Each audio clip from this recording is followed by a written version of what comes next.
Welcome to Loud History. Today we're diving into a story that will pull at your heartstrings and leave you questioning the fine line between adventure and danger. Have you ever wondered what drives someone to chase beauty in the wild even when the risks are staring them right in the face? This is the tale of Ayan al-Asmaq, a man whose love for nature led him to a tragic end on Al-Qara Mountain in Saudi Arabia. Ayan was 36 years old, a resident of the quiet village of Eleuthar in Al-Asa Governorate. He wasn't a seasoned mountaineer or a thrill-seeking daredevil. No, Ayan was something simpler, something more relatable, a man who found peace in the outdoors and joy behind the lens of his camera. His friends knew him as the guy who'd disappear into the wilderness for hours, only to return with stunning snapshots of cliffs, skies, and hidden corners of the world. He'd share these moments on Snapchat, little windows into his adventures that made you feel like you were right there with him. But one Saturday afternoon, Ayan set out on a journey that would change everything.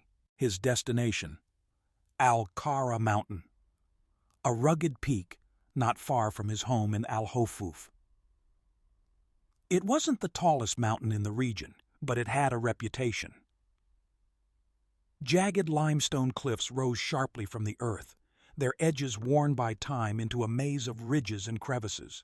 To Ayan, it was the perfect canvas, wild, untamed, and full of dramatic beauty, just waiting to be captured. The weather that day was clear, the wind barely a whisper. It seemed like nature was rolling out the welcome mat for him. He set off alone, aiming for a spot near the summit of Zima, about 15 kilometers east of Hofuf. You might be thinking, why go alone? Isn't that risky? For Ayan's solitude was part of the magic, just him, the mountain, and his camera. As he climbed, the terrain grew rougher. He hopped between boulders, his boots crunching against loose stone. The higher he went, the more treacherous it became. Between the towering slabs of limestone, deep cracks sliced through the surface. Some were narrow, just a few inches wide, while others plunged down several feet, dark and uninviting. Have you ever stood on the edge of something wild and felt that mix of awe and unease? That's where Ayan was, teetering between wonder and danger, chasing the perfect shot. The afternoon slipped into evening, the sun dipping lower, painting the cliffs in shades of gold and shadow. And then, something went wrong. Ayan pulled out his phone and dialed a relative. His voice came through hoarse, strained, like he'd been shouting into the wind. "I'm stuck," he said. He couldn't explain exactly where he was. Maybe he didn't know himself. Before he could say more, the call cut off. What would you do if you heard that call? Imagine the fear in his voice, the static crackling as the line went dead. His family tried calling back. The phone rang once, twice, then nothing. Silence. When Ayan didn't come home that night, panic set in. His family alerted the authorities, and soon civil defense teams were mobilized. Dozens of volunteers joined the effort, fanning out across Al-Qara Mountain under the cover of darkness. They called his name, their voices echoing off the cliffs. Flashlights pierced the shadows, searching for any sign, a footprint, a dropped camera, anything. Hours stretched into a full day. The sun rose, then climbed high, but Ayan was nowhere to be found. By Sunday afternoon, hope was fading. Then a volunteer spotted something, a faint glint at the bottom of a narrow crack between two limestone slabs. It was a smartphone, its screen cracked but unmistakable. And there, wedged deep inside the stone, they found him. Ayan had slipped into a crevice so tight it barely fit his body.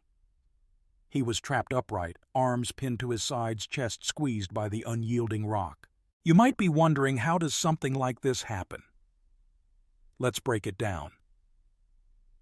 Al-Qara Mountain's limestone is brittle and fractured, full of fissures formed over millions of years. Some are wide enough to step over, but others are deceptively slim, narrow enough to miss until it's too late. Ian likely misjudged his footing while framing a shot.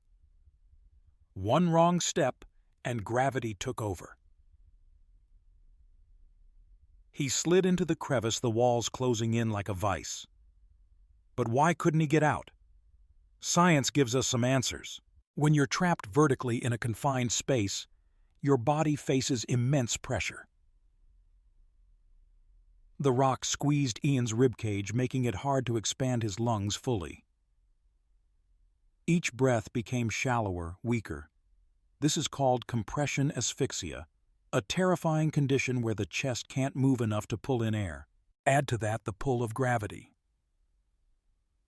Standing upright, blood pooled in his lower body, unable to circulate properly. This is positional asphyxia, where your position itself becomes deadly. His legs swelled, his heart struggled, and oxygen levels dropped. And then there was the heat. Al-Kara Mountain sits in a desert region where daytime temperatures can soar. Trapped in that crevice, Ian was exposed to searing heat with no water, no relief. His body swelled further as dehydration set in, making the space even tighter. How long could someone survive like that? Experts say it depends. With restricted breathing and poor circulation, unconsciousness can come within hours. Ian's final call suggests he was alive for a while, aware of his plight. But by the time rescuers found him, it was too late. His skin was pale, his body unresponsive. The brutal combination of pressure, gravity, and heat had claimed him, likely within hours of that desperate call.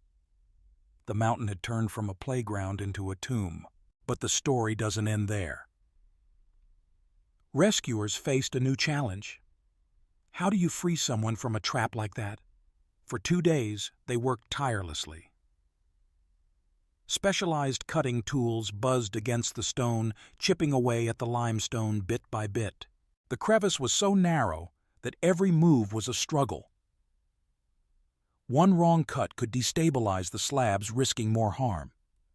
They had to balance speed with care, knowing Ian's family was waiting. Finally, on Tuesday evening, after nearly 3 days of effort, they pulled him free. It was a bittersweet moment, relief at bringing him home, sorrow at what they'd lost. So what can we take from this Ian story is a reminder that nature doesn't care how much you love it. It's beautiful, yes, but it's also indifferent. One misstep can turn a dream into a nightmare. Have you ever had a close call in the wild? Maybe a slip on a trail, a moment where you felt nature's power up close. Ian's passion was real, but so were the risks. If you're an adventurer, take note. Check your gear.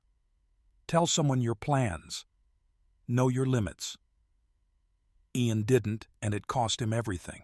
His camera was recovered too, still clutching images of Al-Kara Mountain's cliffs.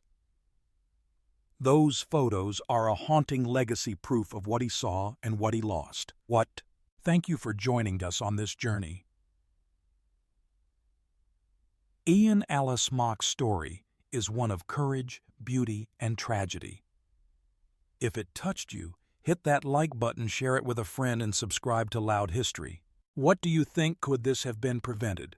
Drop your thoughts below.